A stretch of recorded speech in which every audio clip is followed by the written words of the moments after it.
debt ceiling deal reveals the impotence of Donald Trump's MAGA movement.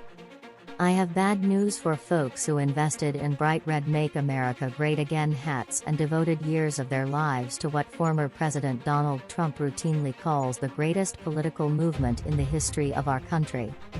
The MAGA movement, with each passing day, appears smaller and more impotent. It's loud but ineffective, capable of creating chaos but incapable of success.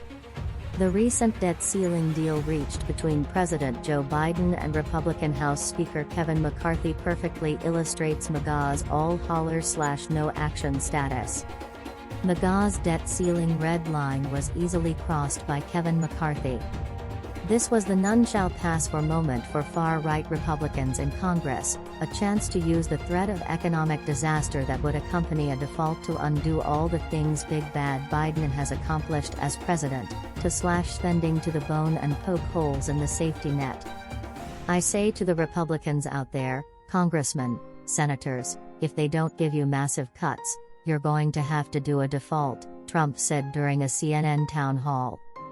Republican Representative Kevin Hern of Oklahoma, chair of the Republican Study Committee, told Axios he agreed with Trump. And Representative Ralph Norman of North Carolina said, either they agree to cuts, which are modest, or they take responsibility for whatever happens.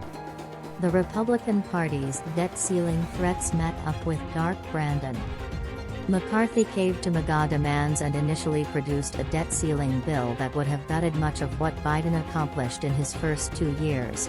It was a wholly unreasonable proposal, aimed at appeasing the extremes of McCarthy's own party. But the final deal the speaker hammered out with Biden was nothing close to what MAGA lawmakers wanted. Trump unleashes DeSantis deepfake. GOP should support a grown-up for president. Game on. With DeSantis making it official on Twitter, the fight against Trump can begin. The original bill sought a 10-year cap on spending, with draconian cuts to non-defense spending. The final deal puts minor spending restraints in place for the next 2 years.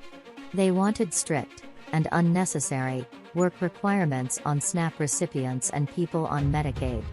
Medicaid went untouched, and the dynamics of the change in work requirements for SNAP recipients, according to the nonpartisan Congressional Budget Office, will actually increase government spending on food stamps.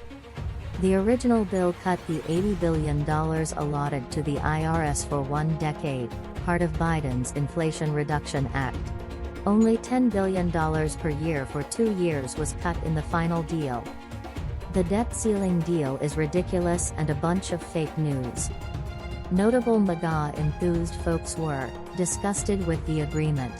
Before the vote, Representative Lauren Boebert of Colorado said the bill is a bunch of fake news and fake talking points that will do nothing to rein in out-of-control federal spending.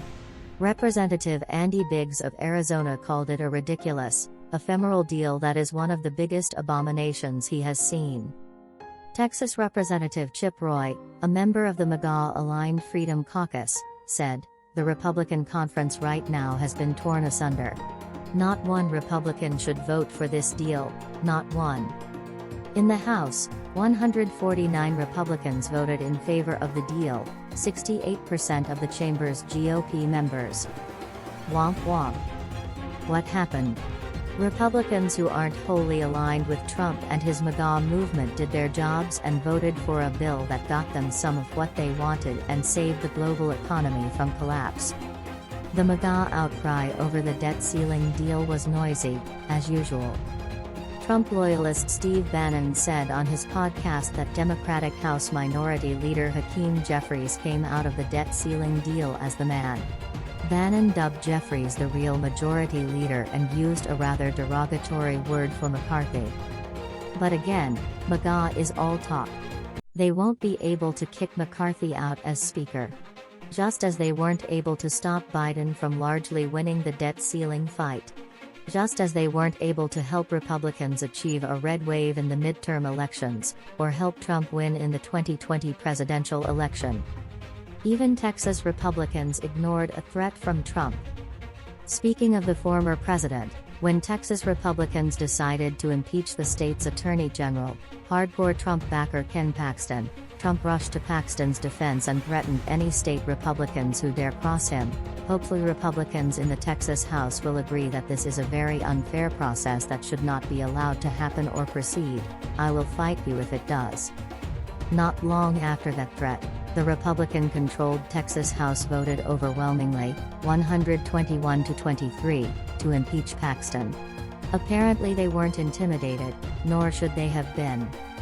Let's stop treating Trump and MAGA as some all-powerful force. MAGA, as a movement, has more than proven itself to be a paper tiger. A loud one, sure. One that can stir up all kinds of dust and threats and unhinged accusations. But a paper tiger nonetheless. It's time Republicans and the rest of us stop being cowed by Trump and his perversely loyal fan base, with their red hats and noisy chants and cult-like attraction to a man who, as they will one day tragically learn, doesn't care a whit about them. The power of MAGA is a mirage. That's why McCarthy hedged his bets and struck a deal with Biden. He knew he could beat back Trump's toadies. And that's exactly what he did. That's today's latest news. Don't forget to subscribe, like, and comment so that this channel can continue to exist. Thank you for listening to the end and I hope it's useful.